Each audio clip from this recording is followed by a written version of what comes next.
we are joined by Matthew Strunk, entrepreneur turned spiritual guide, whose journey from building multi-million dollar companies to seeking deeper fulfillment led him to a powerful awakening.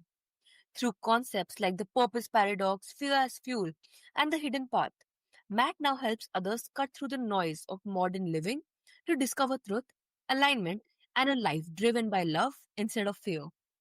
Welcome to the show, Matthew. It's such an honor to have you. Thanks, Anya. It's a pleasure to be on the show. Appreciate it. Mhm. So, Matt, you call it the purpose paradox that we crave meaning but can't find it in the noise of modern life.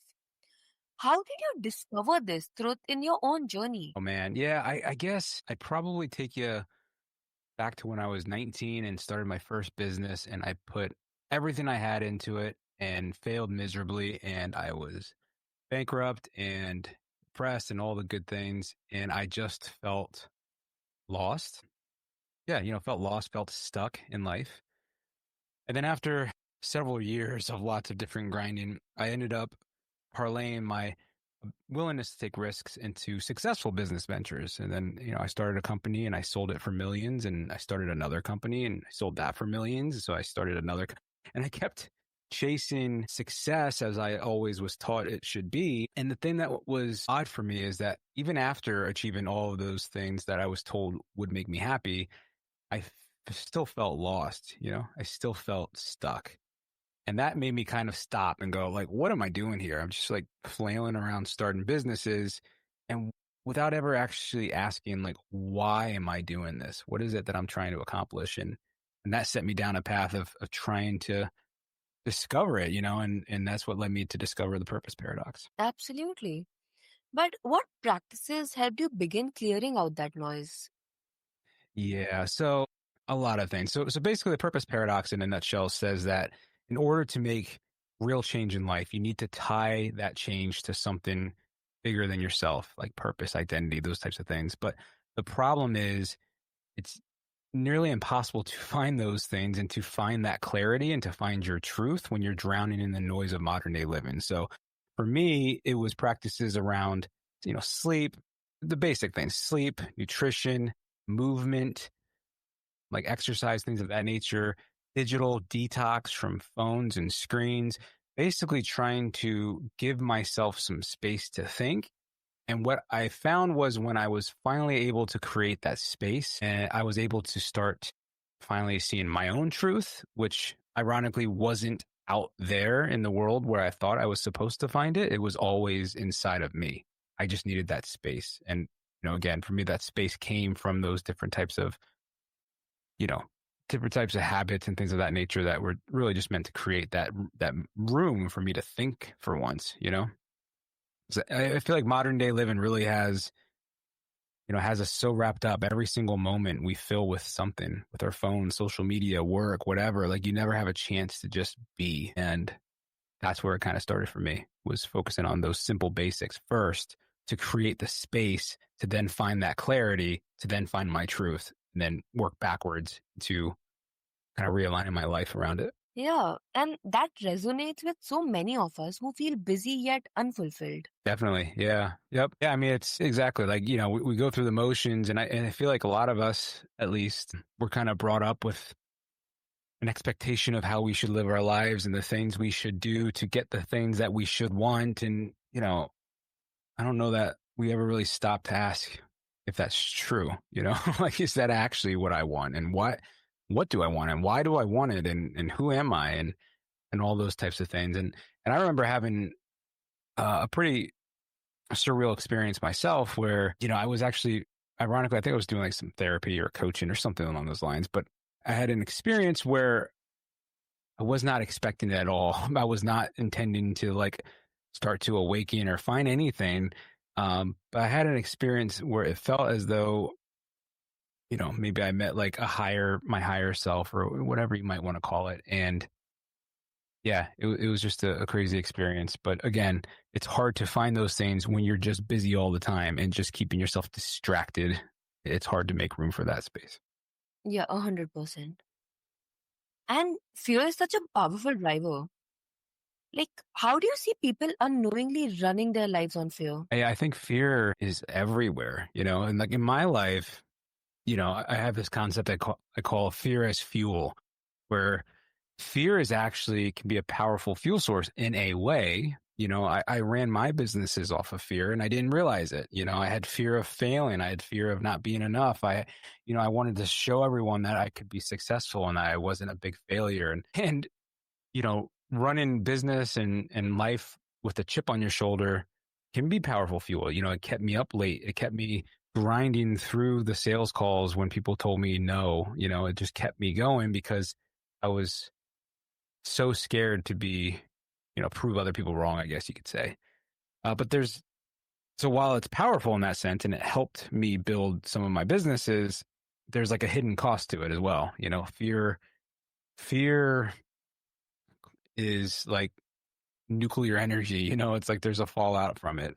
I like to say it's kind of like taking a loan against your soul. Like at some point, you have to pay it back with interest. And yeah, I think a lot of us operate from a place of fear, and even a lot of times you don't realize it. Like for myself, even there's things I do or, actions I take where if I really trace it back, it's really coming from a place of fear instead of maybe a place of love, as an example. Yeah, fear can be powerful. And you might even argue that sometimes it's necessary to get through certain things, but it can totally fuel you in the wrong direction and takes a lot of a big toll on you in the way.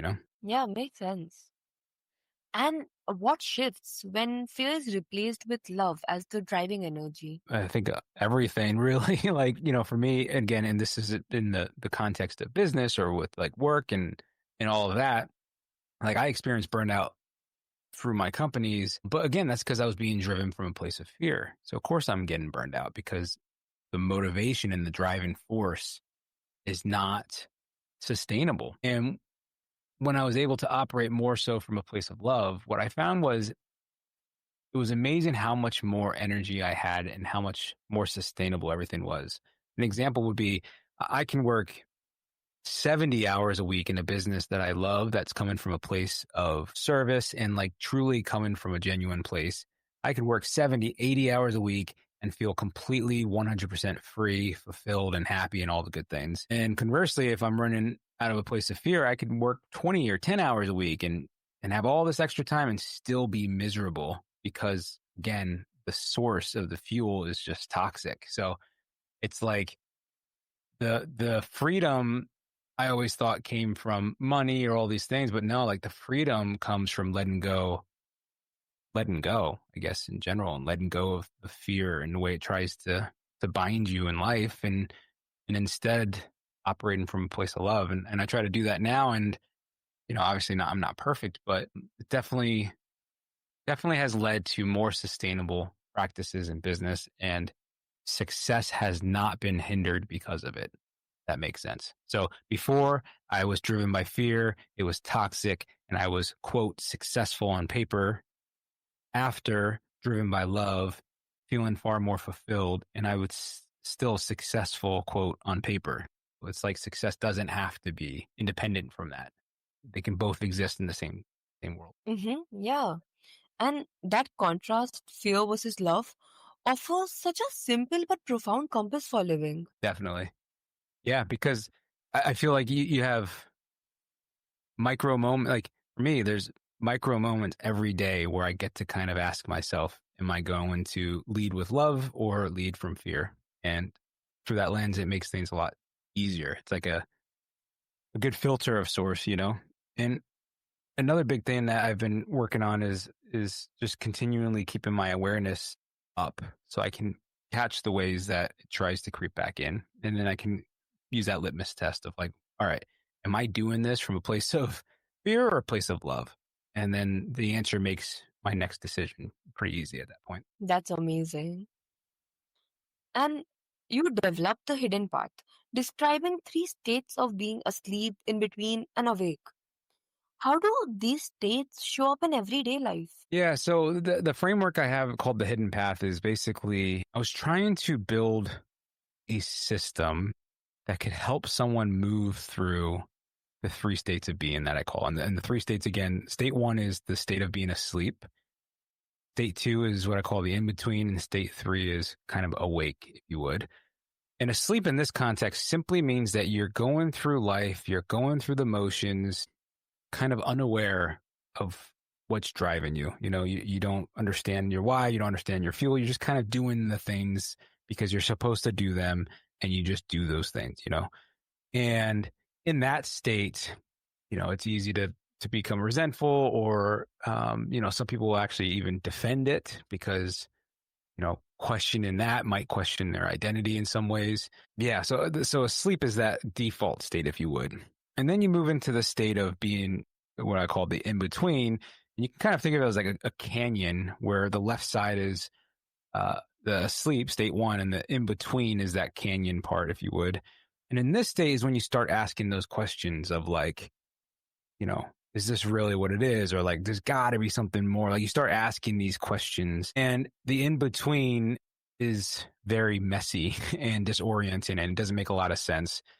And then state three is kind of the state of being awake, and that's when you're aware of your actions and why you do what you do. You're aware of where fear is driving things versus love. Like you're just aware of what it is you're doing and why you're doing it.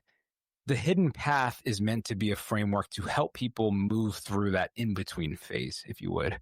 And I was trying to basically replicate a system or create a system that people could use to kind of follow as a guide through that in-between state. And that system focuses, like phase one, on kind of the detox, if you would, which is, again, the purpose paradox concept is that you can't find your truth. You can't get to the state number three if you're drowning in the noise of modern day living. If you're, scrolling on TikTok for hours and hours, if you're watching Netflix all the time, if you're doing video game, like if you're stuck in that cycle, it's next to impossible to get through it. So phase one of the hidden path focuses on clearing out that noise in a systematic way to start creating clarity.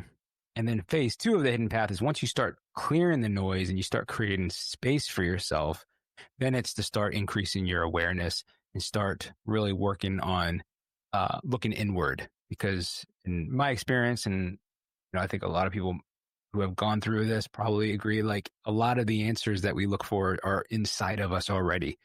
So after we got through phase one and we've created that space, it gives you the opportunity to start to look inward, to discover what it is that your truth is. And what is it that you're trying to accomplish in your life so that you can live life according to your terms, And yeah, and then basically once we get through those states, it kind of leaves you with what I call more of like a North Star and a clear vision of your life and what matters to you and what you value. And then you can move forward and start realigning your life around that. And when that happens, the things that you used to struggle with become automatic because it's no longer about you. It's about something bigger than you because you're in service of something greater than that, And that is a powerful thing. So phase three is where it gets fun and you start realigning your life. Maybe that's career, maybe that's relationships, whatever it might be, to more so align with the way your truth is. And that's kind of the concept of the hidden path. And again, in the day-to-day living, it really just depends on which state you're in as to how that might look in your day-to-day life. Yeah, totally. And what's one sign someone is moving from in between towards awake? I think that probably clarity and awareness is a big part of it. I think when you are able to answer the question, who are you? You can answer that, and you can answer the question of, what is it that you're here to do, and what's your truth, what's your purpose? Like when you're able to articulate that, I think that's when you start making that transition. That's when you have that clarity, yeah, you do become more of an awakened state where you're just aware of these things now. You're aware of who you are. You're aware of what you're here to do. And in day-to-day life, you start seeing it. You start seeing the ways that maybe you were pulled in different directions in the past. You see those things, you catch them. And that's a really good sign that you're moving out of the in-between. But it's not really destination either. You can move back and forth in between these states. So it's kind of a constant work, if you would, to maintain that. Yeah. And that framework makes spiritual growth feel tangible and relatable. That's the hope. Yeah. I think for me at least, I started having these questions, but it's like, where do you go? Like, I don't like I'm just lost kind of like I know this isn't it, but I don't know what the next thing is either. And it's like I just wish it was easier to find a guide that could help me when I was doing it. And I turned to therapists and coaches and, other spiritual frameworks and YouTube and all these different research things. And it's like, yeah, I'm just a very systems oriented kind of person. And I was like, man, I wish there was like something that could loosely guide me through this and make me feel like I'm not going in totally insane, and just kind of help guide me through it. And it reminds me of like in business, there's a lot of frameworks like this where it's like an operating system in a box, if you would, where you can just like, I'm just going to adopt this new framework and I'm going to run my business on it. And now I can start seeing improvements. It was kind of around that same idea of like, hey, we have tools and things to help guide you towards that discovery and help you on your path and make it more tangible. Absolutely. And your spiritual awakening came unexpectedly.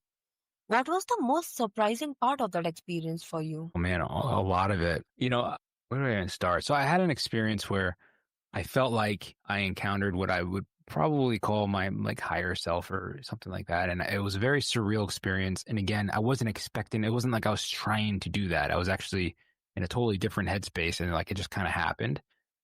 But the one experience that really like messed with me, I guess, is like it became quite obvious that I had issues with like a lot of people, but issues with like self-love and feeling like I'm enough and all those typical types of things. And I was really trying to work on giving myself more grace and being more compassionate and just loving myself for who I am, which was really challenging for me to do. Like I just felt I was very tough on myself. But I had an experience where I went inward and I was like, all right, well, let me see if I can't talk to like my higher self dude or, like something and try to figure out like what's my purpose. I mean, maybe they can have my answer. Maybe I'm supposed to like go swim with dolphins or something. I don't know. And I still remember I was in my closet, like meditating because I have young children and it's like the only quiet place in the house. And, I was having a meditative experience.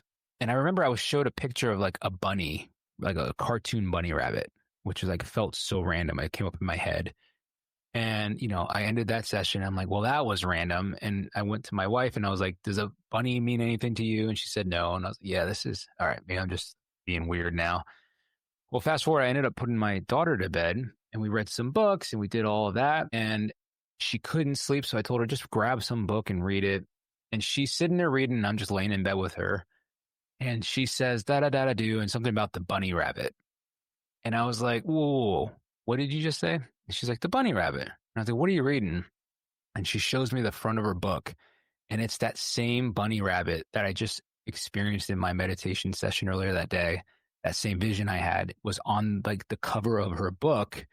And I was like, wow, this is freaky. Like, what is the book about? And then she says that the book is basically about this bunny rabbit who doesn't like being a bunny because these other animals are all better in different ways. Like a bear is stronger and this animal is maybe better looking or whatever it might be. And the bunny goes on this journey of like trying to become these other animals because they were, quote, better than the bunny rabbit.